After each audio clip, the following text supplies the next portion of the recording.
Chicos, ¿me escuchan? Sí, profe. Sí, profe. ¿Cómo están? Buen día, buenas tardes, no sé ya qué es esto. Buenas tardes, pongámosle. ¿Cómo están? ¿Bien? Muy bien. ¿Bien todos? Bueno, excelente. ¿No se lo llevó el viento estos días? No. El viento, la lluvia, las elecciones. Bueno, nada. Vamos avanzando hacia el fin de la noche. Así que bueno, esperemos ponerle garra, buena onda y terminar con esto.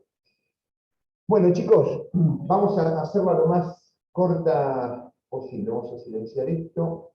Ahí está. Bueno, voy a achicar acá. ¿Me están viendo y me están escuchando bien? ¿Sí? Chicos, ¿me están viendo y escuchando bien? Sí, se lo escucha bien. Bueno, genial. Perfecto. Bueno, como fue mi compromiso la semana pasada, les subí, el mismo día, lunes, les subí la clase completa que dimos el lunes pasado acerca de los puntos 1 y 2 de la unidad 12, que es la que estamos viendo, teoría general de la prueba. La semana pasada pudimos desarrollar una parte de los temas y por acuerdo de todos ustedes, conmigo, de los que estaban, dijimos, bueno, abandonamos ahí, la estudian tranquila y la leen completa con todo lo que les subí, y esta clase hoy terminamos con la unidad 12 abordando el punto 3, que tiene que ver con la apreciación de la prueba, el concepto de apreciación de la prueba judicial y el análisis de los diferentes sistemas de apreciación de la prueba judicial en materia civil y comercial, con especial referencia al sistema que prima en nuestro Código Procesal Civil y Comercial de la provincia y el de la nación, que es exactamente el mismo. En el caso de la provincia, artículo 384, en el caso de la nación, el artículo 386. Les repito lo mismo que les digo siempre. Todo lo que vamos a hablar y todo lo que van a escuchar, ya lo tengo escrito y cuando terminemos la clase, se los subo en PDF al campus. Así que quédense tranquilos, escuchen si quieren, tomen nota de lo que quieran, pero lo vamos a leer y lo van a poder leer tranquilamente a lo largo de la semana y cuando empiecen a preparar el parcial. ¿Sí? Arrancamos, así lo hacemos lo más corto posible y cómodo para todos. ¿Alguna pregunta? ¿Algo que me quieran comentar? ¿O arrancamos de una? Hablen ahora o callen para siempre. ¿Arrancamos? Arrancamos. Chicos, punto 3 de la unidad 12. Apreciación de la prueba judicial. Bueno, la palabra misma, apreciación, nos vincula con una palabra, con algo que usamos permanentemente nosotros en nuestra vida diaria, que es precio. Algo que nos persigue todo el tiempo en todo aquello que nosotros atendamos en nuestra vida de todos los días. Apreciar algo es ponerle precio a algo. Bien, apreciar la prueba judicial es ponerle precio a la prueba judicial. No toda la prueba judicial tiene el mismo precio al momento de evaluarla y dictar la sentencia en cabeza del juez. Apreciar es poner precio. Valorar es darle valor. ¿Cuánto vale la prueba? Apreciarla o valorarla es una tarea que el juez desarrolla, una tarea a la que se aboca en el momento preciso en el que tiene que analizar cada prueba producida en el proceso, explicando en los considerandos de la sentencia. Ustedes ya analizaron, ya vieron cuáles son las partes que tiene una sentencia judicial. Entonces, en los considerandos de la sentencia, el juez explica, tiene que explicar con precisión qué precio, qué valor le otorga a cada una de las pruebas en las cuales se apoye para dictar la sentencia. ¿Y por qué digo en las cuales se apoye. Porque ustedes me pueden decir, bueno, Doc, pero no es en las cuales se apoye, es en todas las pruebas que se hayan producido a lo largo del proceso. Pues no, no es a lo largo, no es. El juez no tiene la obligación de analizar todas las pruebas que se hayan producido por las partes en el proceso. Tiene la obligación, sí, de ocuparse de aquellas pruebas que sean más relevantes, que sean pertinentes para alcanzar el objeto de la prueba que vimos la clase pasada, que si bien lo recuerdan, y si no se los recuerdo yo, era el grado máximo posible de certidumbre para tratar de advertir qué es lo que pasó entre las partes y resolver el conflicto que le trae. ¿Correcto? Con lo cual, el juez no tiene ninguna obligación de ocuparse de todas las pruebas, sino de advertir cuál tiene más significancia que otra, es decir, a cuál le pone más precio que a otra. ¿Sí? Y acá, después, dentro de un ratito, cuando analicemos las reglas de uno de los tres sistemas que existe, que es el de la sana crítica, que es el que está reflejado en el Código Procesal Provincial y Nacional, van a ver algo que tiene que ver con una escala dentro de las pruebas a darle valor. Pero bueno, no me quiero adelantar, ahora lo vamos a ver. Vamos por partes. Entonces, les decía, al momento de apreciar o de valorar, el juez no tiene la obligación de ocuparse de todas las pruebas, sino de advertir, de señalar cuáles son las que tienen más significación. Por eso, entonces, realiza un orden de selección y califica para ver la manera en la cual interactúan esas pruebas con las distintas contingencias que van a ir que fueron sucediendo a lo largo del proceso.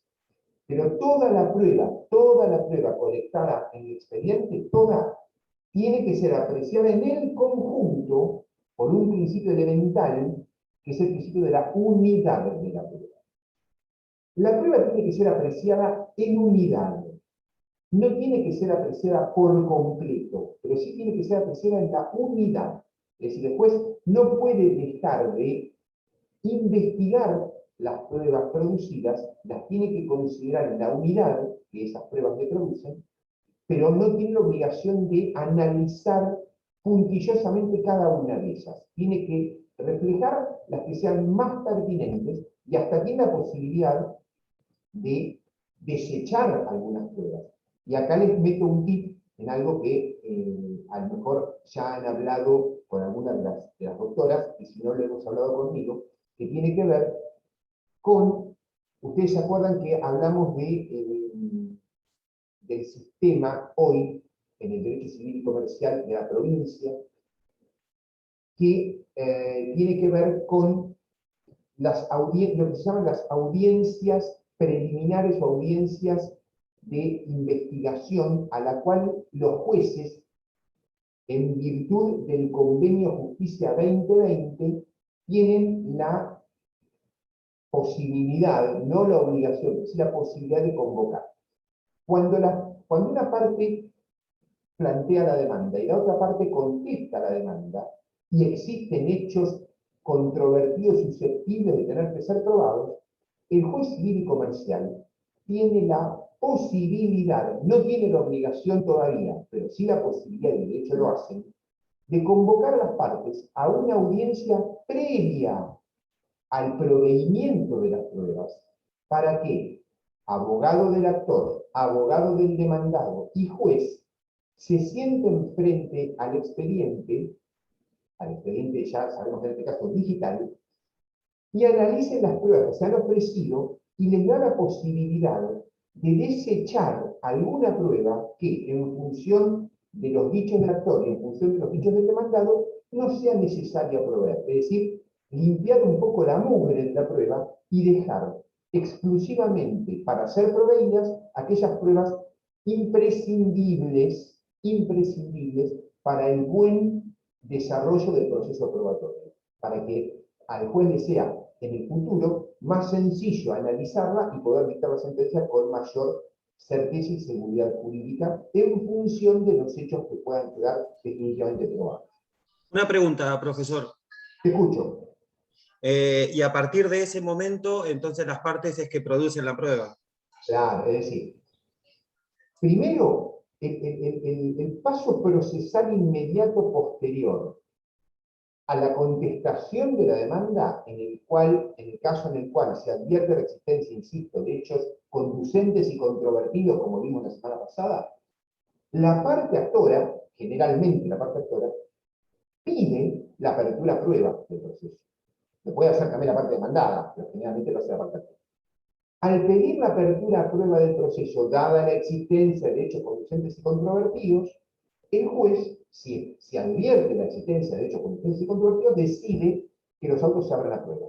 Una vez que ese auto de apertura a prueba queda firme, es decir, que ambas partes lo consienten, el paso siguiente es proveer las pruebas que las partes ofrecieron. Es decir, tomar todas las pruebas que ofreció la actora, tomar todas las pruebas que ofreció la demandada y dictar lo que se llama auto de proveimiento de prueba. Pero, antes del dictado del auto de proveimiento de prueba, hoy por hoy, la práctica procesal de los juzgados civiles y comerciales de la provincia hace que el juez, con buen criterio, el juez civil y comercial, previamente a proveer las pruebas, convoque a las partes a una audiencia preliminar para decir, bueno, muchachos, parte actora, vos ofreciste esta prueba, esta prueba, esta prueba y esta prueba. Parte demandada, vos ofreciste esta prueba, esta prueba, esta prueba. ¿Podemos suprimir esta? ¿Podemos suprimir esta? ¿Podemos sacar esta porquería? Esto acá no está fuera de discusión porque ya por lo que leí, que uno escribió y el otro contestó, esta prueba no va a ser necesaria. Chao, la rasco. Entonces, entre los tres, las dos partes más el juez, pulimos un poco, sacamos un poco la mugre de la prueba ofrecida, si es que la hubiera, a veces no, pero generalmente hay pruebas que uno ofrece por las dudas, y que después, en los hechos, parecen innecesarios. Entonces, en esa audiencia, los jueces sacan prueba conformada por las partes y después dictan lo que se llama el auto de proveimiento de prueba. Inclusive lo pueden hacer en el mismo acto de la audiencia. Ahora, si esa audiencia no se desarrollara, porque les reitero, no está prevista en el código, no está prevista todavía en nuestro código procesal, si esa audiencia no se desarrollara, el paso procesal inmediato a que el auto de apertura a prueba quede firme es el proveído de las pruebas. Entonces, el juez dice, parte actora, tal prueba, tal prueba, tal prueba, tal prueba. Parte demandada, tal prueba, tal prueba, tal prueba, tal prueba. ¿Correcto? Y ahí, si no nos convocó a ninguna audiencia, no puede eliminar pruebas de por sí, por su propia decisión. ¿Correcto? Tiene que proveer las pruebas que las partes ofrecieron. Lo que pueden hacer las partes, en ese caso, eventualmente, es desistir de alguna de las pruebas, pero lo tienen que hacer por escrito y en el expediente. ¿Está, Mariano? ¿Muy claro?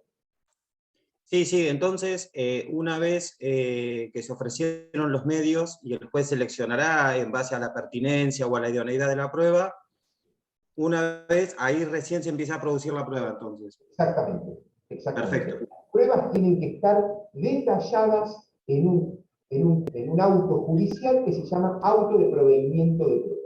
Y esas pruebas que aceptó el juez, después no puede apartarlas, es decir, una vez que fueron aceptadas por el juez, deben ser consideradas, sí o sí. No, no. ¿No? Generalmente va a suceder eso, pero el juez, después de que analice cada prueba y vea cuál fue el resultado efectivo que cada prueba le trae al proceso, el juez puede, al momento de sentarse a dictar la sentencia, considerar o no con precisión cada una de esas pruebas. Por eso te decía hace un rato, el juez no tiene la obligación de ocuparse de todas las pruebas, aunque hayan sido producidas, sino de aquellas pruebas, de aquellos resultados de las pruebas, que efectivamente sean conducentes para alcanzar la certidumbre necesaria. Ya saben que a la verdad no vamos a llegar nunca, a la certidumbre necesaria para dictar una sentencia lo más próxima posible a la justicia, que sabemos también que en general a veces no aparece. ¿Sí? Pero bueno, esa es la idea que yo quiero que ustedes tengan claro. No los quiero enroscar demasiado. Pero sí, cuando el juez provee las pruebas, no está obligado al final del proceso volitivo a darle valor a todas las pruebas, sino a aquellas que, aunque hayan estado desarrolladas y producidas, tal vez no le lleven ningún grado de aproximación a la certidumbre necesaria para alcanzar, insisto, el dictado de una sentencia justa. ¿Sí? ¿Más o menos? ¿Quedó claro? Perfecto. Bien. Chicos, el resto que están mudos, ¿les quedó claro lo que expliqué? Sí, profe. Sí. Están escuchando todos bien, ¿no? Sí, ¿Sí? perfecto. Genial. Entonces avanzamos. Esperen que anoto acá una cosita que no quiero yo. Bueno, vuelvo al punto de origen. Entonces, dijimos que por el principio de unidad de la prueba, el juez va a considerar el conjunto de pruebas ofrecidas, tal como el explicado yo recién a Mariano, pero no tiene la obligación de trabajar cada una de las pruebas, porque tal vez muchas de esas pruebas, en definitiva, no le acerquen la suficiente cantidad de información para obtener ese grado de certeza. Bueno, sabemos que valorar y apreciar la prueba es este trabajo que yo les acabo de realizar. ¿Cuáles son los sistemas? Sistemas. Entonces, paren, antes de sistemas, para que no nos perdamos con respecto al programa, entonces, el concepto de apreciación de la prueba, ¿les quedó claro? Ponerle precio o valorar la prueba, el momento preciso en que el juez califica el valor de cada prueba por considera el preciso, explicando en los considerandos de la sentencia cuál es el grado de influencia que esa prueba le ha reportado para resolver la causa. Ese es el Profe. concepto. Sí, escucho, María. Sí.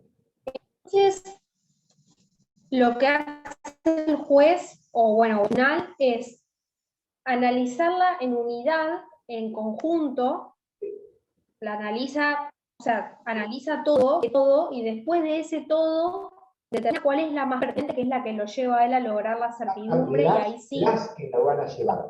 Y esas que los van a llevar tienen la obligación de reflejarlas en los considerandos de la sentencia. Pero por la unidad de la prueba, el tipo tiene que agarrar y mirar todo. Pero no tiene la obligación de expedirse respecto a todo. ¿Me comprendés? ¿Me comprendés? Sí, ahí sí entendí. Gracias, ¿Sí? profe. Pero pregúntenme, chicos, porque esto es interesante. Además de importante, es interesante. Además de importante, es interesante porque estamos analizando algo que es el corazón de un proceso. Nosotros estamos viendo derecho procesal. El corazón del proceso judicial es este, ¿eh? Es la prueba, el análisis de la prueba, la valoración de la prueba. Por eso es interesante que ustedes adviertan algunas cosas piolas de esto, porque les va a permitir en el futuro tener una visión amplia de cómo se debe trabajar el análisis de una prueba, o de las pruebas en general, en el proceso de investigación. Bueno, vuelvo con lo que estábamos. El concepto que les quedó claro. Ahora vamos a los sistemas de apreciación o valoración de la prueba en el derecho civil y comercial. Sistemas. Para analizar los sistemas, tenemos que partir de la existencia de una tesis trialista. Tres. Esa tesis trialista contiene tres sistemas que son los más desarrollados en la materia civil y comercial para la apreciación o valoración de la prueba. El primero de esos tres sistemas es el sistema que se denomina sistema de prueba legal, tasada o tarifada. ¿Sí? Sistema de prueba legal, tasada o tarifada.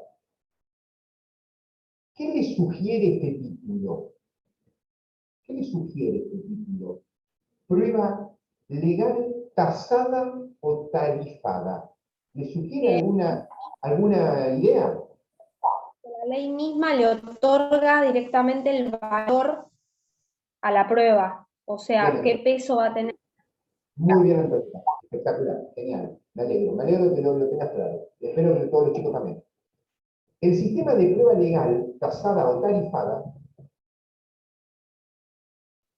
en ese método la ley fija de antemano, tanto los medios de prueba necesarios, como el grado de fuerza probatoria que cada uno de esos medios va a tener. Es decir, no solamente le va a decir al juez cuál es el grado de fuerza probatoria que va a tener la prueba, sino que le marca cuál es el medio probatorio.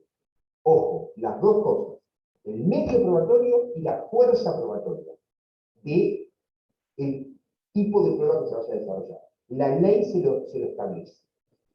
En este mecanismo, por lo tanto, como lo deducirán, no hay ninguna valoración específica que el juez haga, toda vez que ya está anticipada por la consideración que la ley hace de la prueba. Obviamente tampoco hay ningún tipo de convicción, porque el juez no va a estar convencido de nada. La ley ya de antemano lo convence al juez de cómo tiene que interpretar una prueba y cómo una determinada prueba, tanto por el grado de convicción como por el medio al que tiene que acudir para acceder a ese grado de convicción. ¿Sí? Ahora ustedes me dirán, bueno, esto está, digamos, en la teoría es fácil de entender. La ley le dice al juez cómo tiene que valorar una prueba. ¿Me da un par de ejemplos de esto? ¿Existen ejemplos? Sí, existen ejemplos. Esos ejemplos yo se los desarrollé en la clase que les escribí, pero se los voy a contar para que lo tengan presente. La ley, cuando decimos que el sistema legal le indica al juez el valor que le debe acordar a cada medio probatorio y a su fuerza, estamos hablando tanto de la ley de fondo como de la ley de forma, es decir, el derecho sustancial y el derecho formal. En criollo, Código Civil y Comercial o leyes nacionales o provinciales o Código Procesal o códigos procesales. En ambos lugares podemos tener determinado por la ley cómo el juez tiene que hacer para tarifar una prueba determinada. Ejemplos en dos leyes nacionales.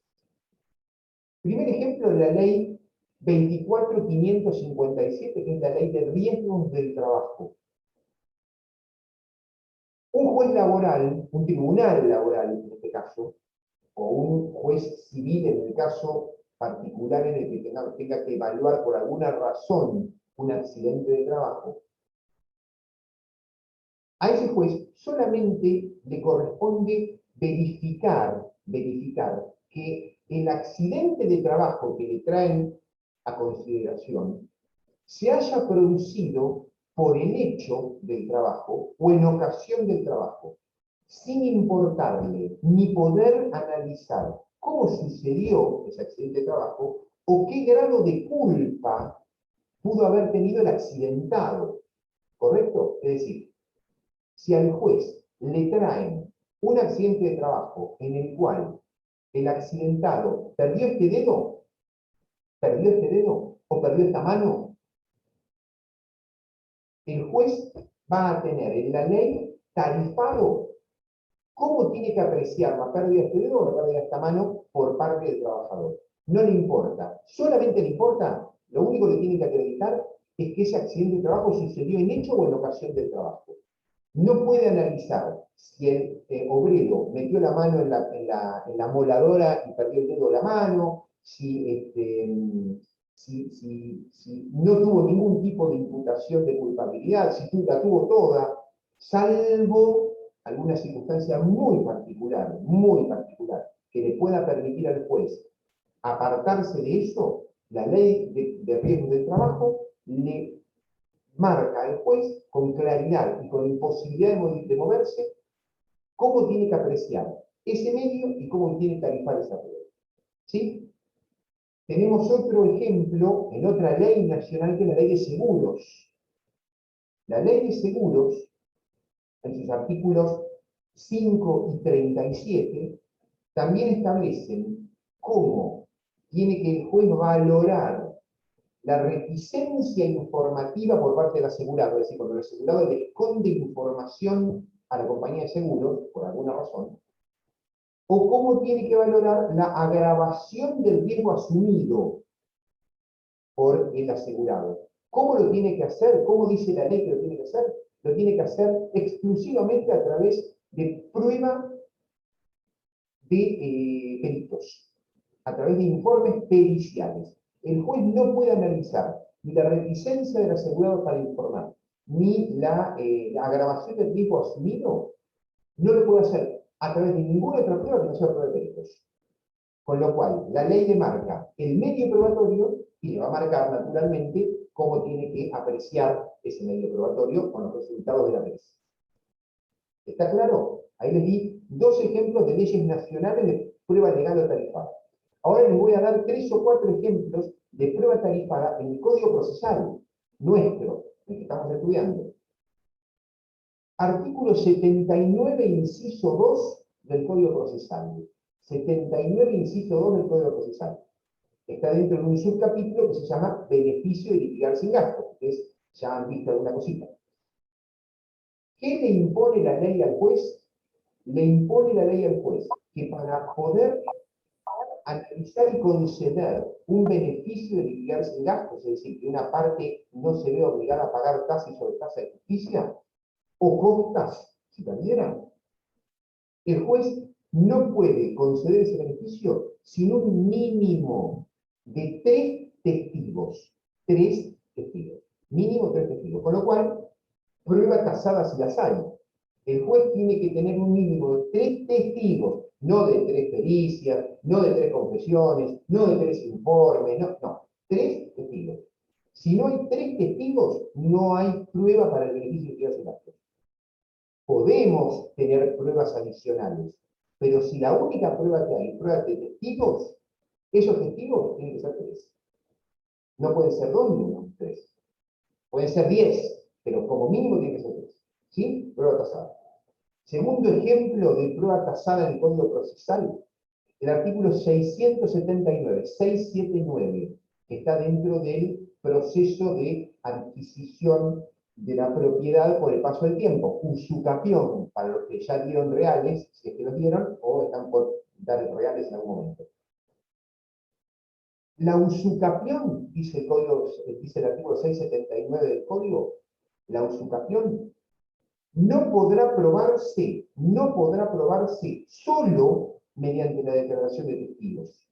Es decir, le marca al juez y le dice, juez, si las partes le traen para probar la adquisición de la propiedad por el paso del tiempo solamente prueba de testigos, usted tiene que desechar y rechazar la demanda, o rechazar por lo menos el capítulo probatorio de la demanda, porque no puede probarse solamente por prueba de testigos. Es decir, desecha al juez la posibilidad de que él analice la existencia de la usucapión solamente a través de la prueba de testigos. ¿Sí? Les doy otro ejemplo. El artículo 421 del Código Procesal. 421 del Código Procesal. Lo que se llama la confesión expresa. El juez no puede, vamos a leer con precisión el Código Procesal en ese capítulo para que ustedes lo tengan claro, el 421 del Código Procesal le dice al juez: efectos de la confesión expresa. La confesión judicial expresa constituirá plena prueba. Plena prueba. Constituirá, no dice podrá constituir. Constituirá plena prueba. Es decir, una parte que pone la cabeza en la guillotina y confiesa todo lo que tiene que confesar. Constituirá plena prueba, salvo cuando dicho medio de prueba estuviera excluido por la ley respecto a los hechos que constituyen el objeto del juicio, o incidiere sobre derechos que el confesante no puede renunciar, recayere sobre hechos cuya investigación prohíba la ley, o se opusieran las constancias de instrumentos fehacientes de fiscalía. Pero bueno, el objetivo de la charla en este momento es otro. La confesión judicial expresa constituirá plena prueba. Así que ahí tenemos otro ejemplo. Sí, Antonella, dale.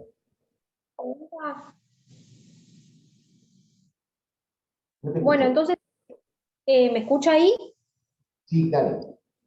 Entonces, en el caso en el cual la ley le pone de antemano un determinado medio probatorio, es como que indirectamente le está estableciendo, digamos, la fuerza probatoria que tiene, pero no... Tal cual, tal cual. Por eso yo les dije hoy, les dije cuando empezamos a hablar de prueba tarifada, les dije que el sistema es el que le señala al juez el valor que debe acordar a cada medio probatorio y el grado de fuerza probatoria de cada medio. No solamente el medio, sino el grado de fuerza. Por ejemplo, el que te acabo de contar. Prueba, confesión expresa. El código dice, la confesión expresa será plena prueba. En el caso del beneficio de utilidad sin gastos, tres testigos son plena prueba. Tres testigos son plena prueba. En el caso de la usucapión, solo testigos es cero prueba. Es decir, podés tener plena prueba o cero prueba. Solo testigos es cero prueba. Confesión expresa, si es que no sucedieran las alternativas de los tres incisos siguientes del 421, la confesión expresa lisa y llana es plena prueba para el juez. Con lo cual, está diciendo confesión expresa, es decir, medio, y plena prueba, pleno, es decir, valor probatorio de la prueba. Dos testigos en el beneficio. ¿Es medio probatorio? Sí. ¿Es suficiente para probar? No. Tres testigos en el beneficio. ¿Es plena prueba? Sí. ¿Hay algún otro medio probatorio que mencione? No, porque no habla solamente de los testigos. Podés tener Profe, otros, como decía, pero necesariamente con tres testigos, si vos llevas tres testigos que sean contestes y que no sean rebatidos porque se caigan a pedazos, con esos tres testigos obtenés el beneficio de utilidad sin gasto. Plena prueba y después no se puede apartar. ¿Sí? y si lleva menos, directamente tiene que desestimar la demanda. Si lleva menos, tiene que aportar más prueba. Prueba de informes, prueba documental, prueba pericial, presunciones, pero dos testigos para el beneficio de utilidad sin gastos y nada más, es sinónimo de rechazo de la petición. El juez no puede, por más que los dos testigos que le traigan sean Bill Gates y Jeff Bezos, digamos que no hay duda de que los tipos te están diciendo la verdad, si son dos, no sirven. ¿Sí? O que sean dos personas de absoluto conocimiento, que sean dos amigos del juez, que el tipo sabe que están diciendo absolutamente la verdad, no sirven porque la ley te marca tres como mínimo. ¿Entendés? Es el ejemplo bien clarito de prueba tarifada. ¿Sí? ¿Está? Chicos, el resto, Una pregunta, profe. vale. Si yo, por ejemplo, ofrezco en la informativa un instrumento público, Sí. en ese caso, el instrumento público tampoco podría estar a la libre interpretación o apreciación del juez. No, el instrumento público, salvo que sea atacado por redargución de falsedad, que es la manera en la cual el código civil y comercial y el código procesal como herramienta te autoriza a tratar de destruir un instrumento público. El instrumento público hace fe por sí mismo, pero eso no tiene que confundirte a vos con que la sola existencia de ese instrumento público sea plena prueba, ¿correcto? Es decir, a ver, ¿qué ejemplo te puedo traer? Vos querés demostrarme que sos el propietario de mi casa. Yo en este momento estoy dando esta clase en mi casa, no estoy en el estudio. Si vos querés persuadir a alguien de que sos el dueño de esta casa, lo primero que vas a tener que hacer es traerme la escritura de mi casa. La escritura pública, como bien sabes, es un instrumento público que da fe de su contenido porque pasó por un escribano público y está registrada en un registro público, es el registro provincial de la propiedad inmueble. Ahora, si vos querés discutir conmigo, eso es para discutir el derecho real de propiedad. Ahora, si vos querés discutir conmigo el derecho a la posesión del inmueble, no a la titularidad de dominio, a la posesión. Si yo soy el poseedor legítimo o no soy el poseedor legítimo, mejor dicho, si vos sos el poseedor legítimo, que eso es lo que está discutiendo o no, vos vas, además de tratar de demostrar la existencia del título de propiedad, vas a tener que demostrar con algunas otras pruebas, que tenés derecho a ocupar este inmueble del cual no sos titular de dominio, porque el titular de dominio soy yo, ¿correcto? Si vos querés demostrar la titularidad del dominio solamente con la escritura pública, no vas a poder hacerlo porque la escritura la tengo yo. O sea, la tengo yo, está mi nombre, y está registrada además. Ahora, yo puedo ser titular de dominio, pero vos el poseedor de buena fe de este inmueble, porque yo lo abandoné, porque yo me fui, porque querés, porque vos lo ocupás hace más de 20 años, por la posesión 20añal, digamos, vas a tener que traer mucha más prueba, vas a tener que traer la cantidad de prueba necesaria que obste, que corra a la prueba tasada, elemental, que sería la propiedad, el título de propiedad. Si vos tuvieras el título de propiedad, todo esto no tenemos ni que discutir. Si lo mostrás al juez, decís, juez, yo soy el titular de dominio, acá está la escritura de dominio, pido un informe para complementarlo, pido un informe al registro provincial de la propiedad inmueble, y el registro provincial de la propiedad inmueble te manda un certificado de dominio con sello, de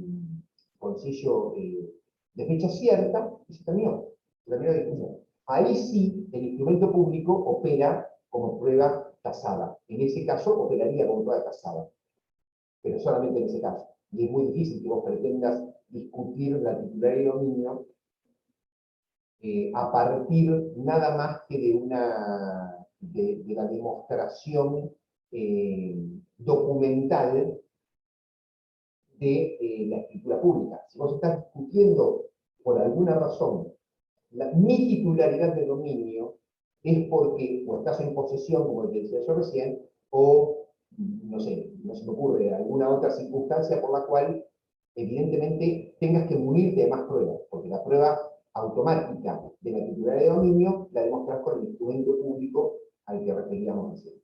¿Sí? Hasta acá, más o menos, es más, Perfecto. en alguna parte de mi clase, que les expliqué recién después, cuando analizo el sistema del código, que es el de sana crítica, mejor dicho, el de prueba tarifada como regla y sana crítica como remanente, digamos que la mayoría, uno de los casos que le doy se parece a este. Es el caso de un instrumento público cuyo valor probatorio como prueba legal surja del mismo Código Civil y Comercial. ¿Sí? Pero bueno, no los quiero mostrar. ¿Te entendiste, Entonces, Mariano? una pregunta.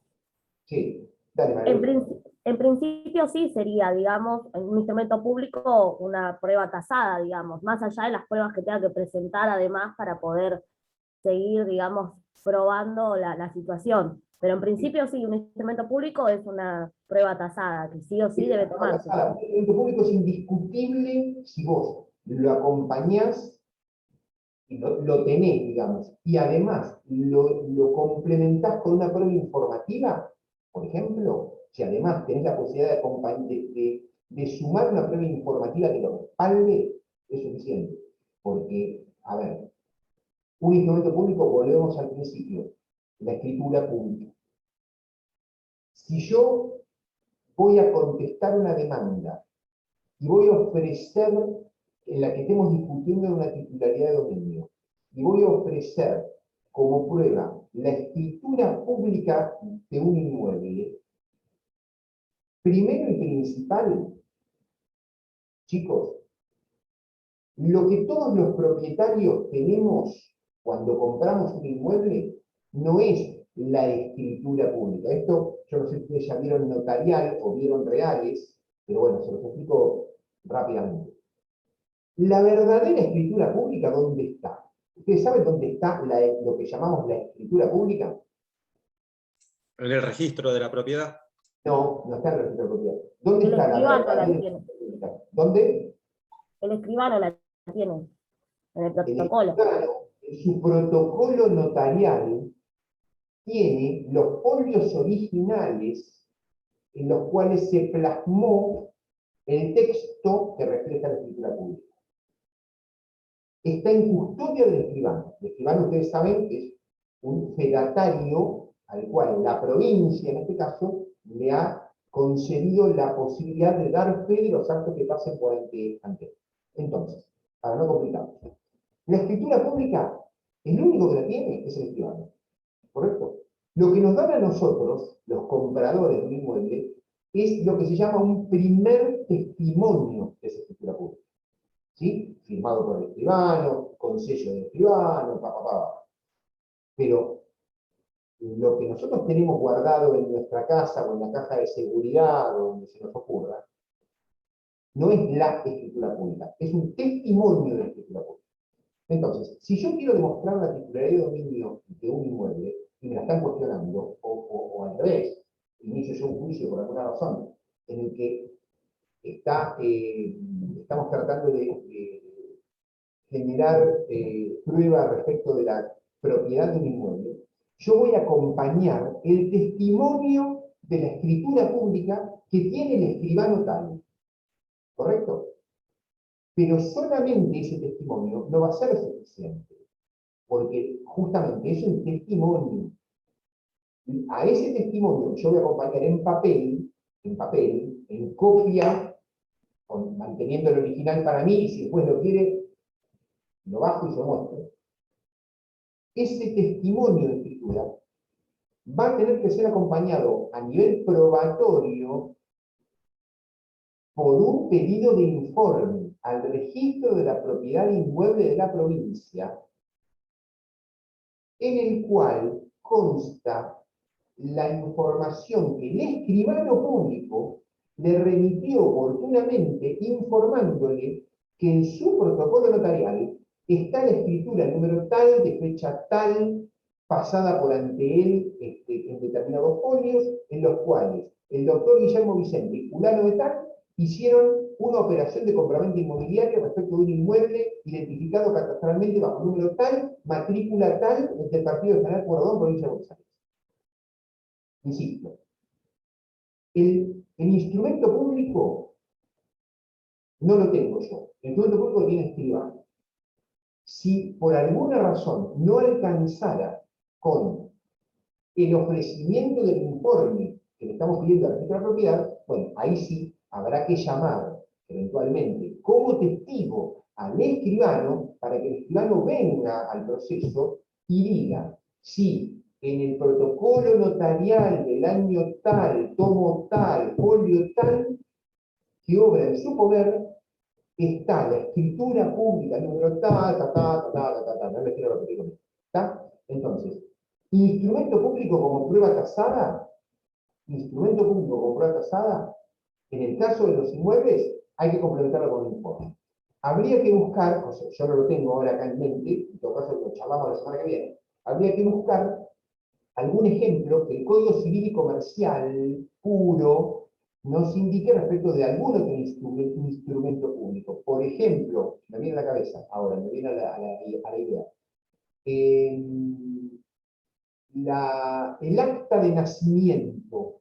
El acta de nacimiento y el certificado de nacimiento de una persona. ¿Son lo mismo? ¿Es lo mismo el acta que el certificado? No, no es lo mismo. El certificado es la foto del acta, pero el acta es la que contiene la información como instrumento público del nacimiento de una persona. Si nosotros queremos comprobar el nacimiento de una persona y venimos a juicio con un certificado, el certificado que a todos los papás nos dieron cuando nacieron nuestros hijos, que dice que mi hija Clara es hija mía y de mi esposa, nosotros vamos a aprobar con ese certificado, pero vamos a tener que acompañar ese certificado con un informe pedido al registro provincial de las personas para que se expida acerca de la autenticidad de este certificado y que nos remita una copia certificada del acta de nacimiento, que es el verdadero instrumento público que refleja el nacimiento de Clara. ¿Sí? Entonces, ese es un ejemplo que se me ocurre ahora. Y debe haber otros en el Código Civil y Comercial que ahora se me escapan, porque no los quiero seguir confundiendo. Pero bueno, insisto, volvemos a los ejemplos de prueba tasada. Prueba tasada es aquella que al juez no le permite abrirse de ese ofrecimiento. Prueba tasada, insisto, ejemplo clásico, los 3 testigos del beneficio, la imposibilidad de que la usucapión se pruebe solamente con testigos, la confesión expresa, si es que no reúne condiciones de exoneración que establece el 421, la ley de accidente de trabajo, la ley de riesgo de trabajo, la ley de seguros en cuanto a la reticencia del asegurado y a la grabación de riesgo asumido, ¿sí? Prueba tasada. El juez no se puede correr ni del medio probatorio ni del precio que ese medio probatorio le pone a esa prueba. ¿Está, chicos? Para no hacerlo tan largo. ¿Les quedó más o menos claro? Hay un ejemplo más. Hay un ejemplo más. Profe, ¿le puedo hacer una consulta? Dale. Gracias, Lucas. Esta prueba tasada que usted dice, lo que usted quiere decir es que no excluye las demás pruebas. O sea, vos tenés la posibilidad de seguir aportando pruebas si es que no tenés. Totalmente. No excluye las demás pruebas. Pero esa prueba es legalmente incontrovertible para el juez. El juez no puede analizarla. El juez la tiene que adoptar. ¡Pum! La carga, ya la tira en la sentencia como un hecho probado. ¿Sí? Por más que haya otras pruebas que eventualmente contradigan el precio de esta prueba es incontrovertible para el juez. 3 testigos, el beneficio de quedar sin gastos, equivale a que, salvo que por otros medios se pruebe que el tipo es rico, a ver, claro, pero en concreto, viene Bill Gates con 3 testigos que dicen que Bill Gates es pobre y que por eso pide el beneficio de quedar sin gastos. Bueno, más allá de que nadie le crea, esos 3 testigos, y además esos 3 testigos vayan en cana, tiene que ir preso por falso testimonio, el que esté intentando destruir esa prueba de 3 testigos va a traer cualquier cantidad de información pública y privada que va a acreditar que Bill Gates lejos está de ser pobre para la ley. Por lo cual Bill Gates no va a poder abstraerse de tener que pagar las costas, de tener que pagar la tasa y la sobretasa de justicia si pretende intervenir en un proceso judicial. Pero el juez, con esos 3 testigos, solamente 3 testigos, en principio, salvo que se despierten dudas gigantescas, como es el caso de Bill Gates, puede, sin lugar a dudas, conceder el beneficio de vida sin gastos. Solamente con 3 testigos. Ahora, si me traes 2, no alcanza. Tenés que traerme más pruebas. Pero si me traes 3, esos 3 son contestes. Dicen que Bill Gates es pobre. Y nadie lo controvierte por ningún lado. Y el juez le va a tener que dar el beneficio. Ahora, como el beneficio se otorga, digamos, lo que se llama en cuanto hay lugar por derecho, el beneficio es sencillamente destruible si dentro de 2 meses yo acredito que Bill Gates es Bill Gates. O acredito que Bill Gates se ganó el loto, o Bill Gates cobró las acciones que no había cobrado de Apple de cuando le vendió el sistema original al creador de Apple, ¿no es? ¿Que se murió? Jobs. ¿A quién? Jobs. Exactamente, a Steve Jobs. ¿Soy claro? Con 3 testigos, en principio el juez le alcanza. En principio le alcanza, salvo que haya otra prueba contundente que demuestre lo contrario. ¿Sí? Chicos, vamos a avanzar. Les di un pantallazo mucho más amplio del que yo tenía en mente, por suerte, y está bueno porque eso se desarrolló a partir de las preguntas de ustedes, del sistema de prueba tasada, legal o tarifada. Primera arista de la teoría trialista de las que le hablé. La segunda teoría que integra, el segundo sistema que integra esta teoría trialista es el sistema de la libre o íntima convicción. Está en la otra punta, ustedes se darán cuenta para el nombre, está en la otra punta del sistema de prueba legal o tarifada. le va a permitir, este sistema de libre o íntima convicción, le va a permitir al juez evaluar la prueba conforme a su convencimiento íntimo personal, eximiéndolo de la obligación de fundamentar la decisión de por qué una prueba determinada lo ha convencido de esa manera. ¿Correcto? Eximiéndolo. No dice que no esté obligado. Mejor dicho, no dice que no tenga que hacerlo. Dice que no está obligado. Generalmente los jueces fundan, en sus sentencias, fundan con relativa prolijidad cuáles son las razones por las cuales determinado medio probatorio y su resultado los ha llevado a convencernos de tal o cual conclusión, ¿sí? Pero el sistema de íntima convicción lo que le permite al juez es, si no lo quisiera, lo exime de la obligación de fundar la decisión por la cual valora o aprecia una prueba determinada, ¿sí? Es un mecanismo, como se dan cuenta, totalmente distinto al de prueba legal, porque deposita en el juez la confianza en el juez, la confianza suficiente para que le otorgue valor persuasivo a la prueba que él considere, ¿sí? A partir, naturalmente, de una elaboración racional en conciencia de cómo el juez va a analizar cada una de las pruebas, insisto, cada una de las pruebas conducentes, pertinentes, para poder alcanzar el grado de certeza necesario en la sentencia, ¿sí? Ahora, si nosotros tenemos un sistema estricto, que es el de prueba tasada, del cual el principio del juez no puede de ninguna manera apartarse, de acuerdo a los ejemplos que trajimos.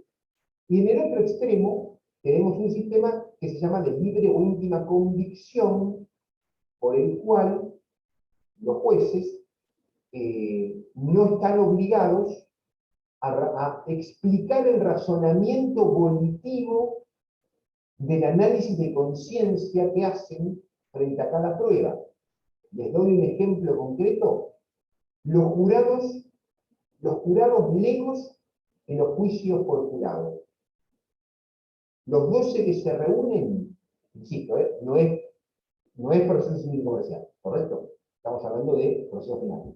Pero los jueces legos de los juicios por jurados analizan las pruebas que se han desarrollado frente a sí sin obligación alguna de expedirse con respecto a explicar cómo hacen la elaboración en conciencia de cada prueba. Lo que ellos tienen obligación de hacer cuando termina el plazo para el análisis de la prueba es presentarse ante el tribunal o ante el juez correccional o criminal y decirle: juez, consideramos que el acusado es culpable o es inocente. Punto. Sin explicar de ninguna manera cómo llegaron a esa conclusión. Bueno, eso es sistema de libre o íntima convicción. Se supone que los 12, creo que en el sistema nuestro es 10 de 12. En el sistema norteamericano es unánime, pero en el nuestro, si yo mal no recuerdo, es 10 sobre 12. Hay 10 que dicen que es culpable o hay 10 que dicen que es inocente. Los dos que dicen lo contrario tampoco tienen obligación alguna de explicar por qué pensaron lo contrario. Eso es libre e íntima convicción. ¿Está claro el ejemplo que les doy? ¿Sí? Chicos, bueno. Ahora entonces vamos al tercer sistema, que es el sistema más desarrollado y más, entre comillas, complejo, e inclusive hasta discutido, que es el sistema denominado de la sana crítica. Sana crítica. Yo les voy a leer, y si ustedes lo tienen a mano, pueden hacerlo también conmigo, les voy a leer, antes de hablarles de esto, les voy a leer rápidamente el artículo 384 de nuestro Código Procesal, que es idéntico al 386 del Código Procesal de Nación, que es el único artículo que está en el código que refiere a la apreciación de la prueba.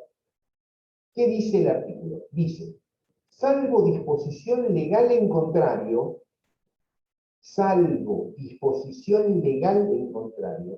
los jueces formarán su convicción respecto de la prueba de conformidad con las reglas de la sana crítica. No tendrá el deber de expresar en la sentencia, por eso citaba yo recién, la valoración de todas las pruebas producidas, no tendrá la obligación de expresar en la sentencia la valoración de todas las pruebas producidas, sino únicamente de las que fueran esenciales y decisivas para el fallo de la causa. Ese es el concepto inicial que les di cuando hablamos de apreciación. Los jueces no tienen la obligación de valorar en la sentencia todas las pruebas producidas, sino únicamente las que fueran esenciales y decisivas para fallar. Hasta ahí está. Lo que yo quiero es que ustedes adviertan a priori la conjunción que el artículo hace entre los dos sistemas a los cuales refiere, en su primer oración. Salvo disposición legal en contrario, los jueces formarán su convicción respecto de la prueba de conformidad con las reglas de la sana crítica. Nosotros todavía no hablamos de sana crítica, pero la primera parte de la oración, salvo disposición legal en contrario, ¿a qué les remite ustedes? ¿A qué idea de lo que estuvimos hablando recién? Al sistema escrito de pruebas legales o tasadas. Ahí está, al sistema de prueba tasada. Entonces, para el Código Procesal, ¿qué es la regla y qué es la excepción? Salvo disposición legal en contrario. Y la regla va a ser. La regla no sería la sana crítica. Con la regla sana crítica. En esa oración, salvo disposición legal en contrario, los jueces formarán su convicción respecto a la prueba con la conformidad de la regla sana crítica. ¿Cuál es la regla y cuál es la excepción para ustedes? ¿Cuál es la regla? Ahí lo había dicho Mariano. Claro, la excepción es la de las pruebas tasadas. ¿Para vos la regla es la prueba tasada? No, la excepción. Ah, bien, perfecto. La excepción es la prueba tasada. Salvo disposición legal en contrario, es decir, salvo que la ley sustancial o formal le diga al juez, con 3 testigos tenés beneficio, con confesión ficta tenés una prueba, con la mano cortada o el dedo colgando tenés prueba, con prueba de peritos, con prueba de peritos en temas de aseguramiento, tenés reticencia acreditada o tenés agravación del daño acreditado, salvo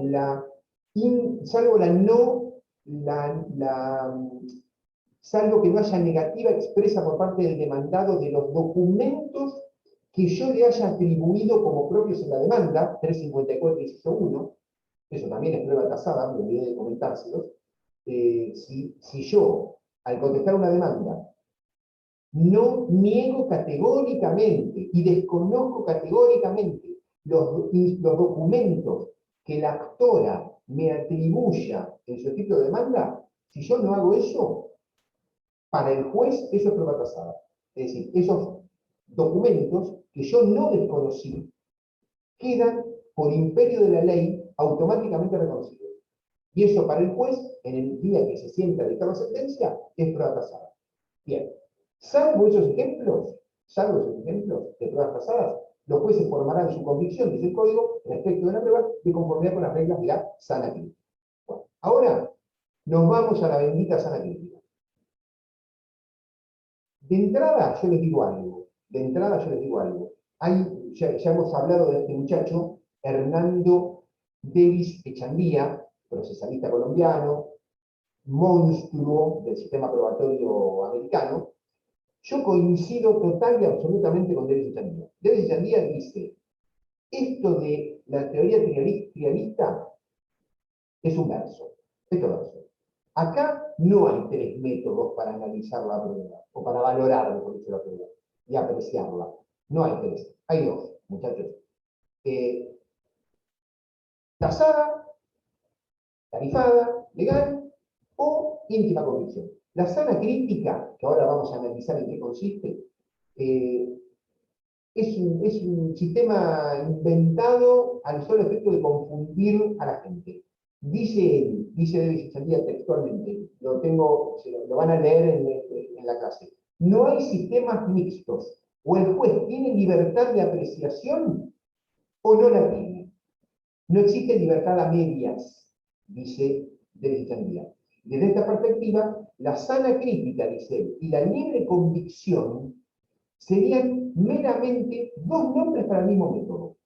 El método que le permite al juzgador apreciar libremente las pruebas, de acuerdo con la lógica y las reglas de la experiencia, que según su criterio personal sean aplicables al caso.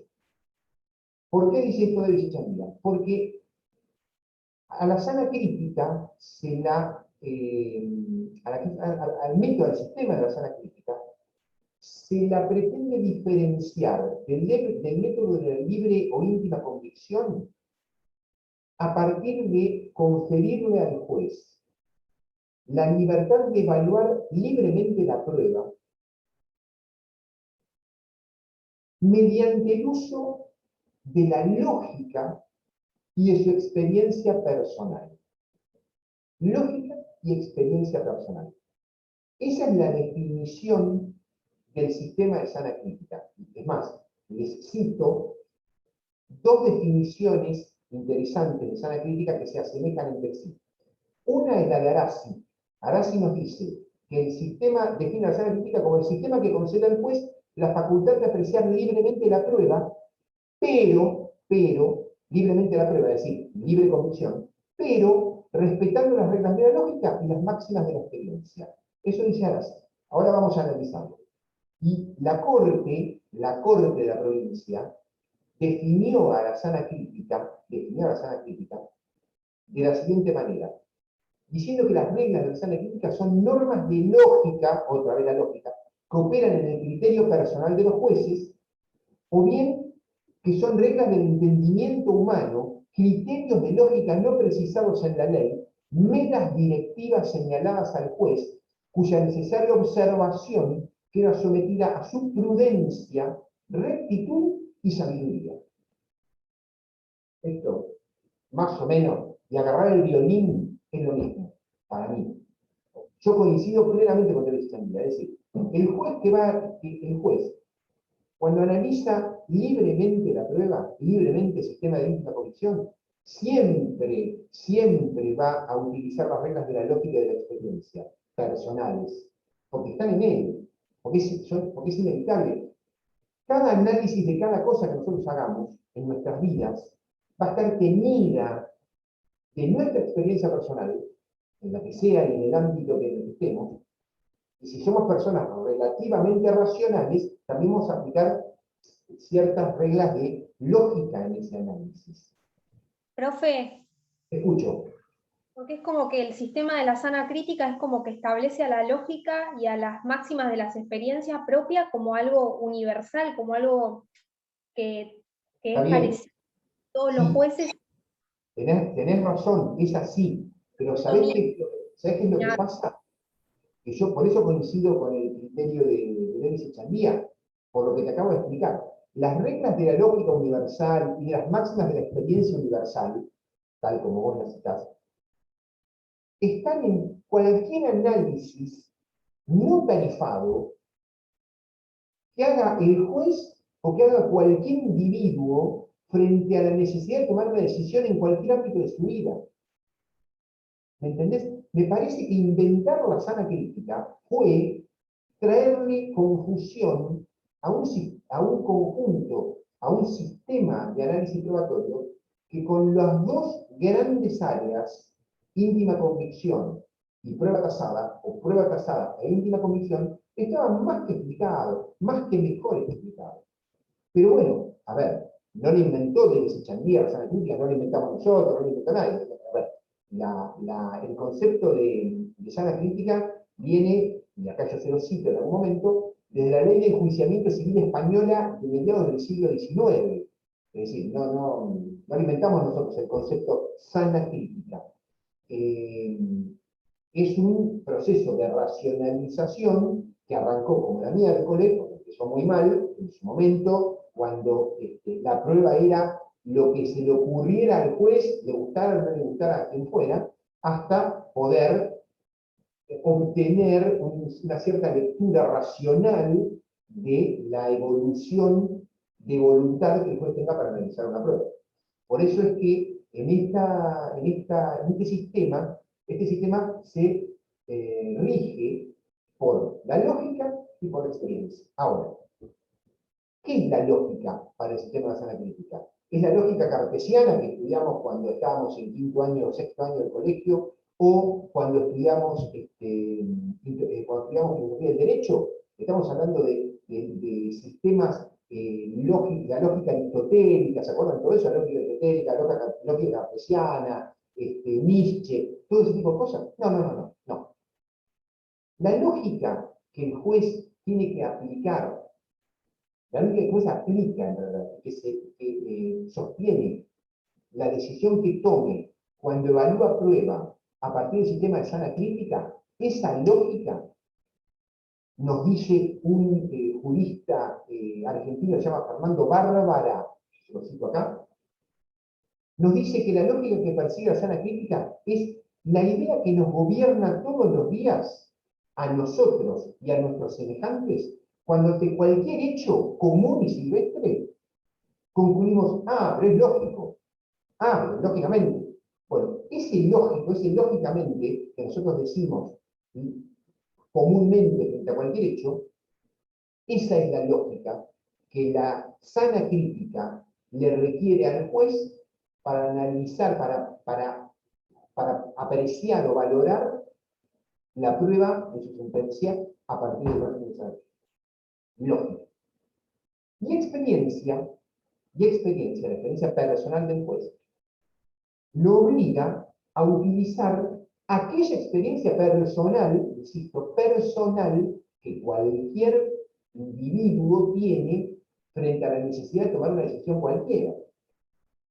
El juez, por eso al juez se le pide que tenga una determinada edad, que tenga un determinado desarrollo profesional, a veces falla, porque a veces hay monigotes de todo tipo, pero en general, digamos, una persona que está ejerciendo la magistratura tiene que ser una persona prudente, tiene que ser una persona experimentada con respecto no solamente al derecho, sino a muchos aspectos de la vida misma, y esa experiencia personal sumada al razonamiento lógico, pero lógico como les expliqué recién, no el de la lógica del estudio de la lógica cartesiana, sino lógico en cuanto a algo que aparezca como lógico. Esos dos conceptos son los que integran la definición de sana crítica, la utilización del pensamiento lógico, del racionamiento lógico, y la utilización de las experiencias personales de cada juez. ¿En qué se diferencia esto de la íntima convicción? ¿En qué se diferencia esto de la íntima convicción? Particularmente, les juro que no lo sé.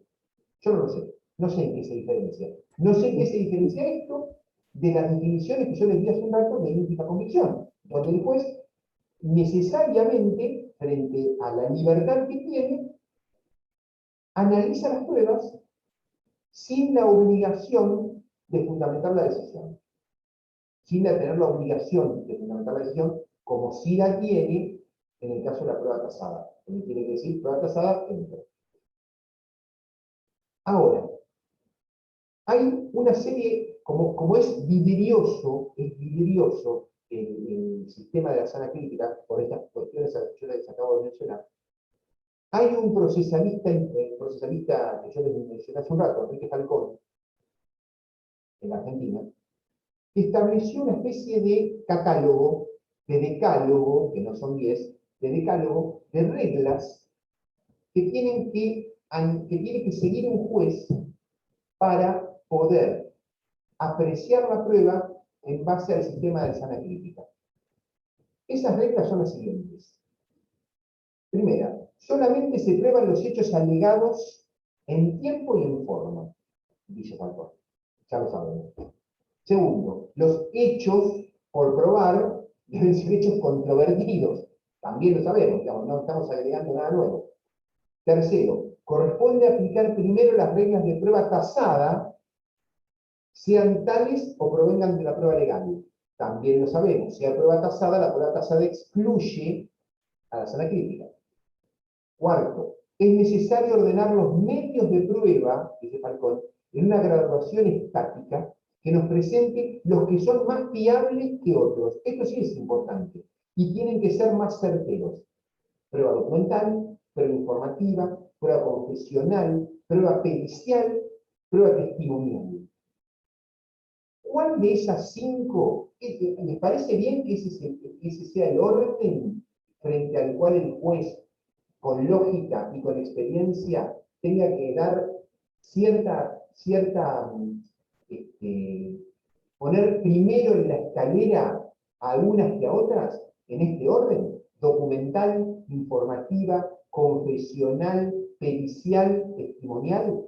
¿O se pueden mezclar? Se puede mezclar ese orden. Siempre insisto, ustedes pónganse en la piel de un juez. Juez que tiene que dictar una sentencia y que tiene todas esas pruebas ante sí. Con las normas de la lógica y las normas de la experiencia. ¿Le podrá dar preponderancia a una prueba testimonial respecto a una prueba documental, por ejemplo? ¿Le podrá dar preponderancia a una prueba pericial respecto a una prueba confesional, por ejemplo? Ustedes saben que en la prueba confesional, como les explicaba hoy, la confesión expresa es prueba legal.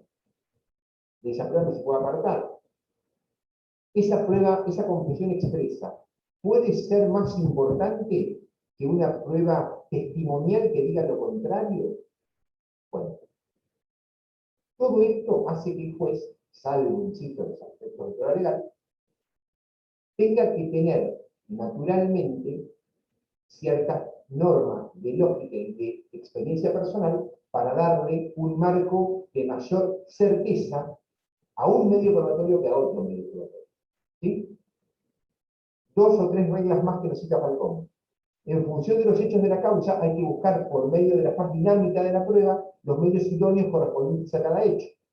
También, cierto, hay cosas que no se pueden probar mediante algunos medios y sí se pueden probar mediante otros medios. Para poder tener la comprensión final del conflicto, hay que examinar los medios en su conjunto, lo dijimos al principio, y coordinarlos con los hechos a fin de obtener una solución única, principio de unidad de la prueba.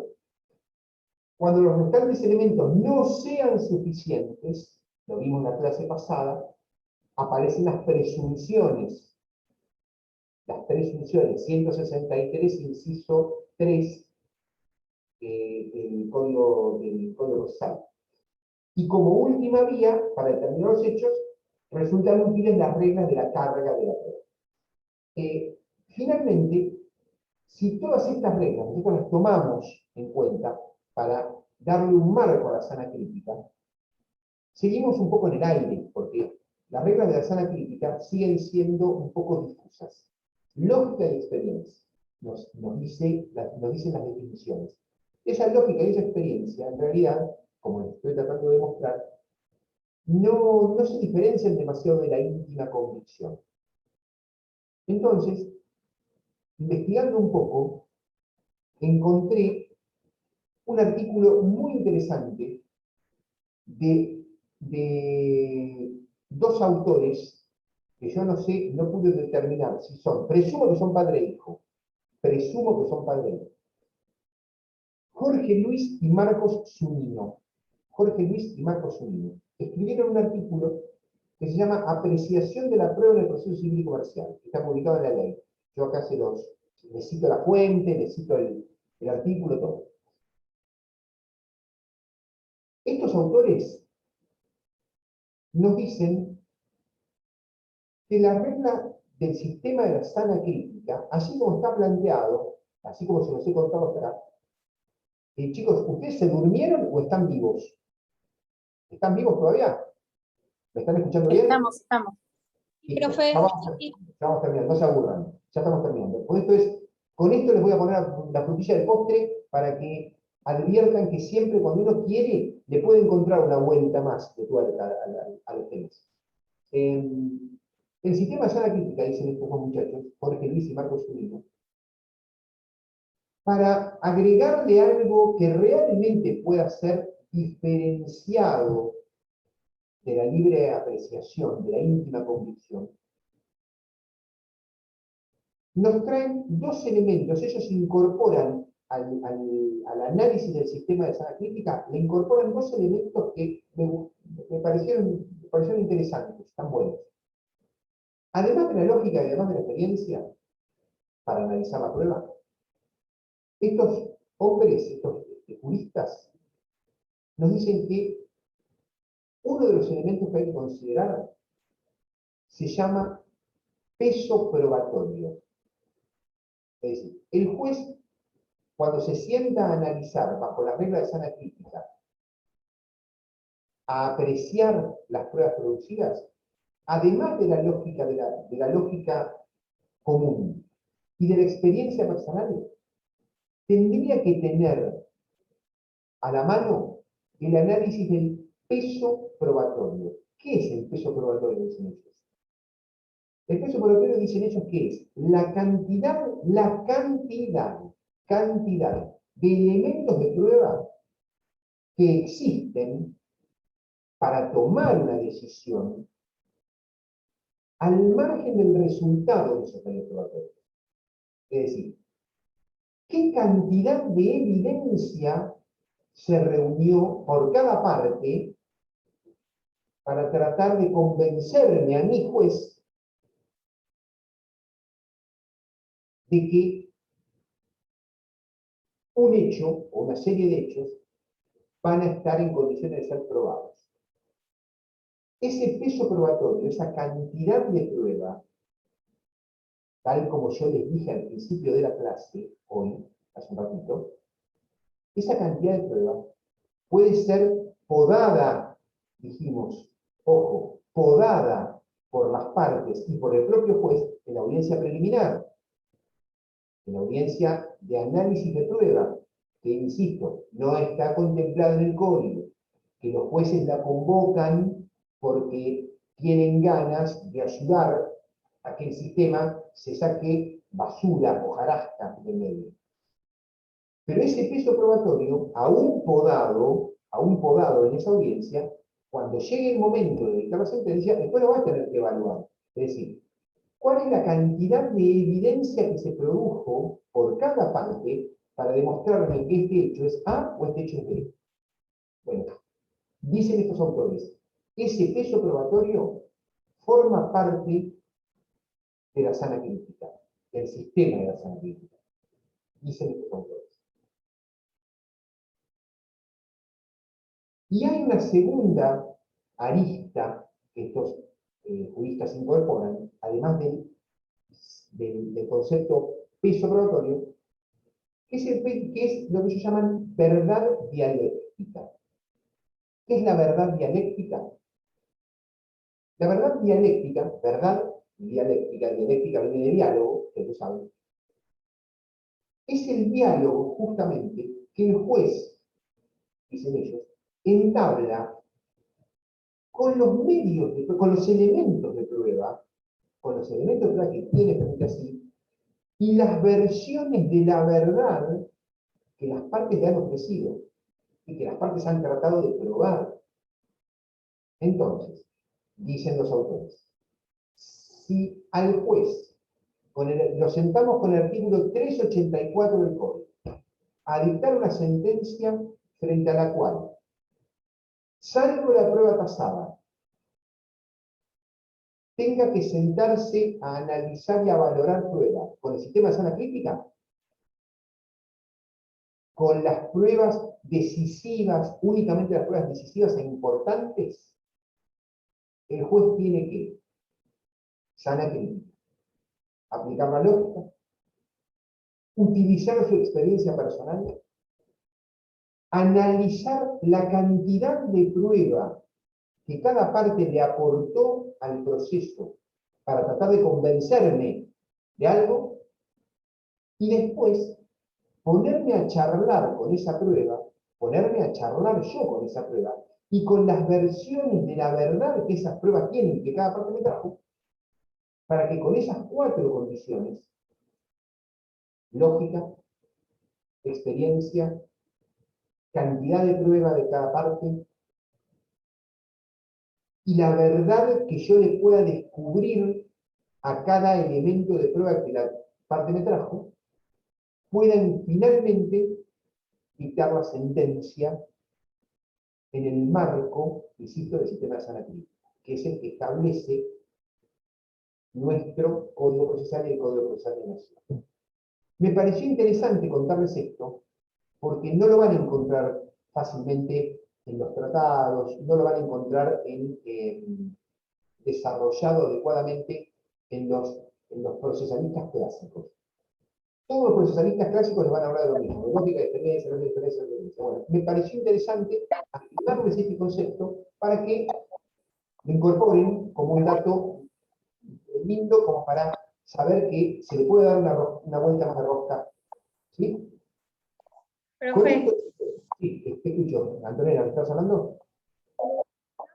sí, en el campus, en la unidad de prueba, hay un documento, no sé si lo Sí. subió usted o no sé qué profe, que justamente habla de todas estas cosas que está diciendo usted por las dudas de que no lo haya visto. Lo subí yo. Lo subí yo. Listo. Lo subí yo. Buenísimo, Pero ¿qué profe. hice? No lo subí, pero como es largo en algunas cosas, lo que Sí, me tomé sí. el trabajo de armarles un esquema, que es este, el de la clase, para aportar un poco de cada lado, aportar de los procesalistas clásicos y aportarles esto con respecto a peso probatorio y la radio de que me parece interesante. Léanlo al artículo si quieren, léanlo porque hay muchas de las cosas que van a leer en mi clase que están extractadas del artículo, pero en la clase que vimos hoy van a encontrar algunas cosas que son, insisto, todo lo que hablamos al principio, son conceptos clásicos acerca de apreciación de prueba, pero yo quise subirles ese artículo porque me pareció, insisto, interesante. Y lo que hice yo acá en la clase es resumirles conceptualmente estos dos tips que los SUNINO le incorporan al análisis del sistema de sana crítica como el sistema, valga la redundancia, para la valoración de apreciación. Pero está muy bien la observación y me alegro de que lo hayas mirado, está bueno. Así que ahí lo tienen. Chicos, 3 menos 5 de la tarde, así que buenísimo, porque se nos fue toda la hora y media hablando de esto. ¿Está bien? ¿Está claro? ¿Estuvo piola? ¿Les gustó? ¿Les pareció bien? ¿Quieren incorporar algo? ¿Quieren preguntarme algo más? ¿Quieren echarme? No, profe, es medio ¿Sí? enroscado porque se hace complicado, pero bien. Un Bueno, esquema. no se compliquen para estudiar esto. Digamos, yo lo que hago es tratar de traerles un poco más de material para que tengan la mente más abierta y para que adviertan que siempre podemos buscar un poco más que lo que está en Palacio, que lo que tiene Mosaini, que lo que está en Arasi, en los clásicos. Hay más cosas. A ver, como les digo siempre, el día que nos sentemos a tomar el examen oral, y si alguno habla de estos temas, bueno, yo voy a tener la tranquilidad de que les incorporé algo más, y que si yo les pregunto alguna cosita vinculada a esto, lo van a tener escrito y leído, porque yo se los voy a poder subir ahora en un ratito al campus. Pero bueno, no da para mucho más este tema. Da, pero bueno, digamos, estamos en segundo año de Derecho, no estamos en quinto, no estamos en una tesis sobre la decisión de la prueba en el doctorado, así que no se preocupen. ¿Alguna otra cosa, chicos?